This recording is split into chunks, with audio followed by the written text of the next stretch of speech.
né? Como vocês estão vendo, ainda tem clima junino, porque é mês de junho é mês de festa, e a gente aproveita para se caracterizar, arrumar um ambiente. Só que a gente não vai pro arraial, né? Não vai sair de casa, e o combinado é cada um na sua casa, fazer o arraial na sua casa, né? Por isso, ó, estamos aqui no clima, espero que vocês aí também já estejam nesse clima maravilhoso que é esse clima de festa junina. E se você e sua família não dançam, não vão ao arraial, o mês de junho é um mês cultural e é um mês principalmente, gente, caracterizado pelo mês de colheita, de comidas deliciosas, que vem lá da zona rural. É um mês de fazer comida boa, de comer canjica, de comer milho, de comer pamonha, de comer pipoca, maçã do amor, mingau de milho, tanta coisa deliciosa. Mês de saber de história, sentar e saber das brincadeiras antigas, das lendas, dos contos. Porque vocês sabem, né, que a quadrilha, vocês não sabem, fica ligado, pergunta, que a quadrilha de hoje, para de antes, para diferente demais. Aqui eu dancei, para que a minha mãe dançou, já era diferente, muito diferente, entendeu? Então, muito diferente. Então vamos lá. Nós estamos falando sobre energia. E é logicamente que jamais eu iria deixar de falar sobre energia na festa junina. Por isso que eu mandei um vídeo para vocês explicando que ciência não ia ficar de fora, né? Que nós temos até dia 30 para preparar o nosso projeto. Enviando um vídeo e explicando sobre o nosso amado e querido projeto. Então vamos lá. O que eu vou querer? Primeiro vocês vão, se puder, claro, arrumar um ambientezinho, se caracterizar e gravar um vídeo falando sobre as seguintes afirmativas que eu vou questioná-los agora. Primeiro, oitavo ano, o que vocês vão fazer? A primeira coisa que vocês vão fazer é explicar por quê, né? Por que a festa junina, ela acontece nesse mês de junho. Por que ela acontece no mês de junho? O que tem a ver, né, principalmente com essa questão de fenômenos naturais mesmo, da estação do ano, da lua, do sol, do movimento dos astros. Por que acontece em junho, né? Não acontece em maio e março? O que tem a ver os fenômenos naturais, né, que a gente até estudou, né, com essa escolha, né? Porque primeiro você tem que entender o que a festa junina é no mês de junho e depois relacionar com a estação do ano, com a fase da lua e com os astros, ok? E explicando por que acontece no mês de junho. Essa é a primeira afirmativa que vocês irão pesquisar. Depois vocês irão falar sobre uma questão linda, maravilhosa. Na festa junina, né, no mês de junho, nos arraiais, é muito comum a presença de iluminação, de luz, de movimento. E aí você já sabe que tem energia, né? Tem energia nesse lugar. E o que vocês vão fazer? Vocês vão fazer a seguinte questão. Vocês irão pesquisar sobre os tipos de energia presente em festa junina, para me falar, e falar qual a relação da eletricidade com essas festas populares e grandes, com a festa junina. Depois, vocês irão explicar a relação de energia com um fenômeno que é a combustão de madeira, como dessa cor linda, né? Que aqui é a minha grandiosa fogueira, que é a única que eu tenho, né? E que a fogueira, ela é uma figura muito representativa desse mês, né? Dessas festas. Então, qual é a relação da energia, né? Da energia que a gente tem estudado? Primeiro você tem que entender o que é energia. Entendendo o que é energia, você vai relacionar com a combustão da madeira para que se haja a fogueira. E claro, você não pode jamais deixar de identificar cada tipo de energia presente ali no nosso amado, querido Arraial e festa junina. Ah, tia, mas eu nunca fui no Arraial. Pesquisa, meu amor, pesquisa, minha querida, e vai dar certo, totalmente certo. Outra coisa que vocês vão fazer é estudamos matéria, não é? Se estudamos matéria, nós temos e aprendemos sobre fenômeno físico e fenômeno químico. O que é que vocês vão fazer? Identificar nessas festas, né, populares, no caso a estudada, que é a festa junina, exemplo de fenômeno físico e exemplo de fenômeno químico próprio da festa junina, próprio dos arraiais. Combinado? Então, recapitulando, o que a gente vai fazer?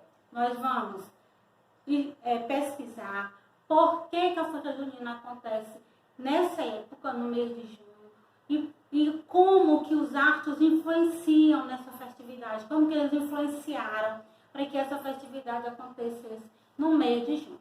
Depois, vocês irão pesquisar sobre, vou recapitular aqui para não me perder. Depois, vocês irão estudar sobre a energia. Vocês irão pesquisar sobre os tipos de energia presente ali nos arraiais. Tem muita energia ali presente. Quais são elas e quais são os exemplos? Vocês vão citar, né? Depois vocês irão relacionar a eletricidade com a festa junina. Qual a relação aí? Principalmente, eu quero que vocês relacionem nessa questão da energia a combustão da madeira para que se forme a nossa amada e querida fogueira. Não menos importante, vocês irão relacionar, irão citar fenômenos físicos e fenômenos químicos presentes lá nos nossos arraiais. Combinado, meus amores e meus queridos? E para não ficar de fora, né, porque a tia Nayane não pode deixar uma porra fácil dessa, né?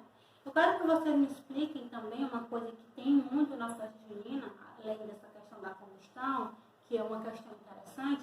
Eu quero que vocês me expliquem como que ocorre esse processo físico, científico, do foguete, que é uma coisa que se tem muito, né, na hora da apresentação, lá das quadrilhas, do casamento, tem muito foguete. E aí, onde tem a ciência ali naquele foguete? Tem um fenômeno científico, físico, então eu quero que vocês me expliquem como que ocorre o fenômeno aí do foguete. Combinado? Então, é isso aí que eu quero para a nossa festa querida e amada, do nosso projeto. E nós vamos aqui falando de eletricidade, que eu vou tentar não falar em arraial para não dar nenhuma resposta para vocês, que até falei muito. Nós falamos nas últimas aulas sobre a lei de Coulomb, não foi? E aprendemos que a lei de Coulomb, ela é o quê? Ela se trata do princípio fundamental da eletricidade. E diz-nos que a força de atração ou repulsão entre duas cargas pontiformes, muito pequenininhas, é diretamente proporcional ao produto absoluto das duas cargas, inversamente proporcional ao quadrado da distância. Esta lei é representada em Q, que é o valor da carga total, né? É igual a K, que é o valor da constante de Coulomb, vezes as cargas pontiformes, Q1 vezes Q2, dividido sobre a distância ao quadrado. Isso que a gente aprendeu, não foi? As cargas elétricas exercem força entre si. Essas forças obedecem ao princípio da ação e reação, ou seja, têm a mesma intensidade, a mesma direção e sentidos opostos, ok? Depois, hoje nós vamos falar sobre o processo de eletrização. E falando sobre essa aula, você já pode imaginar aí o arraial, porque ó, também tem, né? Só que nem falei. Então, o processo de eletrização, a gente tem que entender como que vai ocorrer. A gente aprendeu que sobre a eletrização, né? Falando da eletrização, são ação e reação, atração e repulsão entre cargas. A gente tem que entender como que ocorre esse processo de eletrização. E antes de começar a ver esses processos, precisamos entender os princípios da eletrostática. Se você ainda Não encontrou a página na 229, tá? Então, alguns princípios da eletrostática, que é o estudo das cargas, são: no sistema eletricamente isolado, a soma algébrica das cargas elétricas é constante.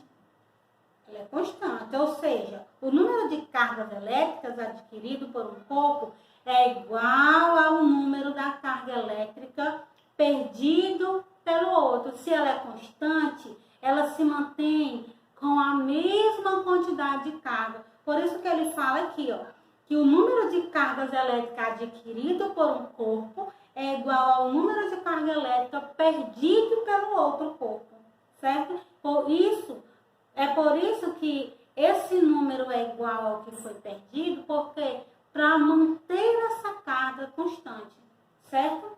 Depois fala o seguinte: a carga elétrica de mesmo sinal se repelem e as de sinais contrários se atraem. Ou seja, cargas de sinais iguais, se eu tenho duas cargas e essas cargas são positivas, elas não vão se atrair, elas vão se repelir. Se eu tenho duas cargas e essas cargas têm sinal negativo, elas não vão se atrair, elas vão se repelir. Agora, se eu tenho uma carga positiva e outra negativa, elas vão se atrair ou se repelir? Se atrair. Se eu tenho uma carga positiva e outra negativa, elas vão se atrair ou se repelir? Se atrair. Sinais iguais se repelem, sinais diferentes se atraem, certo? Então, esse é o princípio da eletrização, não posso esquecer disso. Como sabemos, tudo na natureza é formado por átomos. Por sua vez, os átomos são formados por nêutrons. Não possuem carga elétrica. Prótons de cargas positivas e elétrons de carga negativa. Assim sendo, a rigor, um corpo é eletricamente neutro, pois o número de prótons e elétrons em um átomo é igual. Mas quando se atritam dois corpos, como o âmbar e a lã, um deles rouba elétron do outro, fazendo com que ambos fiquem com carga elétrica diferente. Isto é, um com mais elétrons do que prótons, e os outros com mais prótons que elétrons. Então, aqui nesse... Não sei se ele vai citar, mas observe aqui nesse exemplo, onde vocês estão vendo um bastão, e estão vendo que ele está fazendo um movimento de fricção. O que é fricção? Ele está esfregando em um tecido, que eu não tenho um tecido aqui, vou pegar esse pedaço de pano aqui, e ele tá friccionando. Para que essa fricção? Para que haja passagem de elétron desse corpo para o outro corpo, daquele corpo para esse corpo.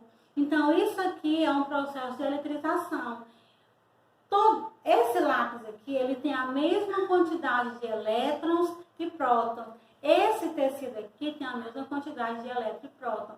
Mas quando eu começar a tritá-los e friccioná-los, eles vão perder, um vai perder elétron e o outro vai ganhar elétron. Então, os números vão ficando desiguais, certo? Por isso que ele fala, quando se atritam dois corpos, como o âmbar e a lã, um deles rouba um elétron do outro, fazendo com que ambos fiquem com cargas elétricas diferentes. Isto é, um com mais elétrons do que prótons e outro com mais prótons que elétrons. A partir da descoberta de Tales de Mileto, pode-se entender que ao se atritarem dois corpos, eles adquirem cargas elétricas diferentes.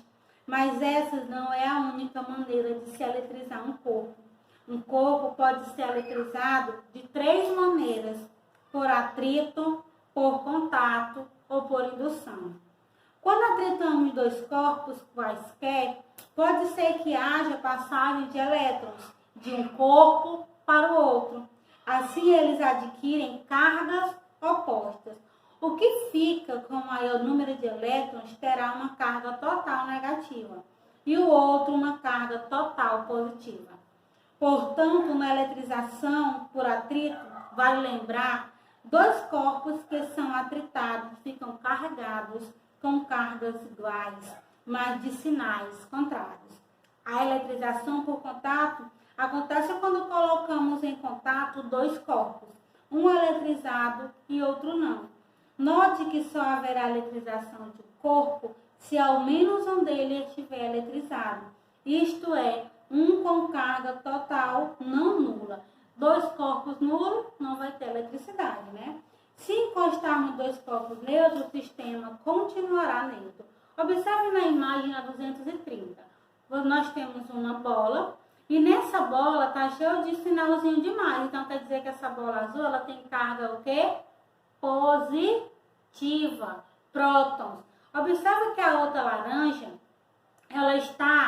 não aparece nenhuma carga nela, nem sinal de menos, nem sinal de mais. Isso quer dizer que ela é uma carga neutra. Então, ele tem uma carga positiva e uma neutra. Observa que elas começam a passar pelo processo de eletrização por contato. Elas vão entrar em contato. Então, observa que a carga que a esfera neutra, ela já mudou de cor, já é azul. E ela já apresenta algumas cargas positivas, prótons, né? E depois, se vocês contarem aqui, vocês vão ver que as duas cargas têm a mesma quantidade de prótons, sabe? Então, nós temos aqui a eletrização por contato. Na eletrização por contato, dois corpos que são postos em contato ficam carregados com cargas iguais e de mesmo sinal. Então, vamos ficar por aqui e na próxima aula a gente retorna falando desses processos e também da eletrização por indução e eletrodinâmica. Combinado? Fiquem com Deus. Preparem o projeto de vocês direitinho, com muito amor e carinho. A gente se encontra na próxima aula. Fiquem com Deus.